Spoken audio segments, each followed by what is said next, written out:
Okay, I am here to talk about our client Harris. He is a 20-year-old male who was recently in a car accident. This has resulted, unfortunately, in a complete spinal cord injury at T3 and also a right ulnar and radial fracture. Prior to this accident, he had no deficits or anything like that.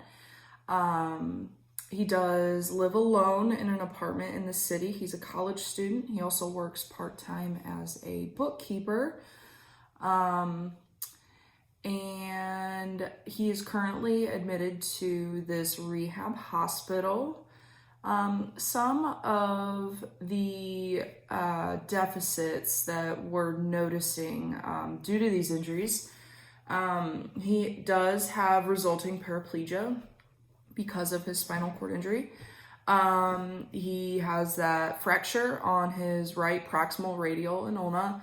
So this is problematic for a number of rehab reasons, which I'll get into in a moment. His sitting balance currently is rated at poor to fair, so we have room for improvement there. He requires minimum assistance to move from supine to sit, but does require moderate assistance to transfer to all surfaces. He is using a transfer board to do these transfers, so we are working with that. He is completely dependent with washing the lower body, and he does require maximum assistance to dress the lower body. So because of the nature of his spinal cord injury, he is in a wheelchair. He is paralyzed in both of his lower extremities. So we really want to make sure we're focusing on strengthening what we need to improve, strengthening the areas so that he can improve in those areas of lower body dressing and lower body washing and get him a little more independent.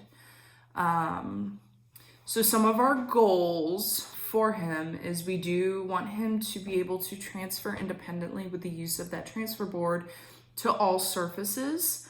Our time frame on that is within about a month of regular occupational therapy and PT. So what we're going to do is teach him how to do some of the transfers. And we're going to start with just transferring from bed to wheelchair. We're going to start there and teach him the basics, give him a good foundation, and then hopefully that will carry over and generalize into other areas so we can have him transfer on the toilet independently, transfer to a shower bench independently as well. Another consideration that we can propose to him as well is if he would like to transfer to a motor vehicle out of his chair, we can make accommodations for that as well. So that is our first primary goal. And again, until those right fractures are healed, we'll have some limitations as to the amount of transferring we can do because he won't be completely weight bearing on his right arm due to those transfers. He's currently in a splint for that. Our next goal is that he'll be able to wash that lower body independently with some adaptive equipment within about 2 months, ideally. Again, we want him to be completely independent in this area of occupation. He does live alone, so we need to make sure that he is safe and understands how to use the equipment properly. Our goal for this is to show him the equipment, show him how to use it while he is safely secured in his wheelchair. Let's see here.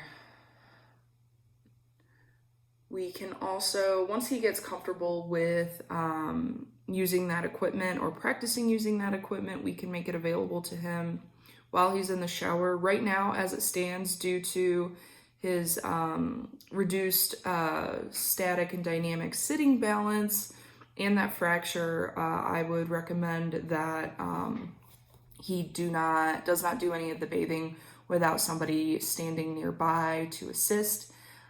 He is currently dependent with all aspects of lower body bathing, so someone should be there anyways.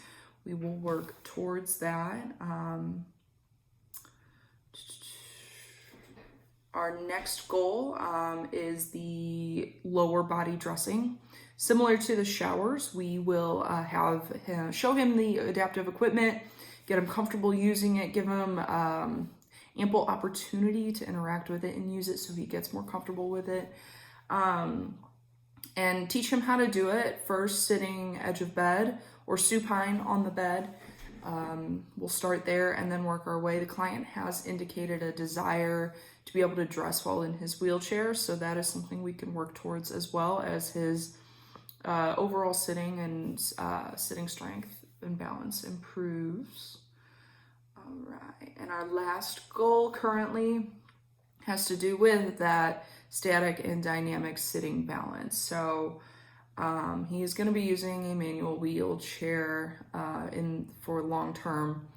And right now his sitting balance is not great. His ability to reach out of his base of support is not great either. So we're working towards strengthening that. We're doing some therapeutic exercise activities with torso twists and reaching out of that base of support, as well as throwing a ball. The client is very motivated. He seems very inclined to get out of this rehab hospital. So I do think he has good rehab potential. And so ultimately, upon discharge, we want him to have either good to normal sitting balance when he leaves. We want him to be able to bathe independently, all aspects of it, and dress independently, all aspects of it. We can take a look at his apartment upon discharge and make environmental adaptations as needed to encourage the independence with these daily living activities. Let's see here. We also want to make sure that throughout this rehab process, we're being mindful of the injury, the ulnar and radial injury, protecting that, but when we're given medical clearance, strengthening it and incorporating that extremity more. I think that this will ultimately aid in gaining independence with those transfers and confidence in doing bathing and lower body dressing activities. So that is Harris, and that is what we're going to do with him.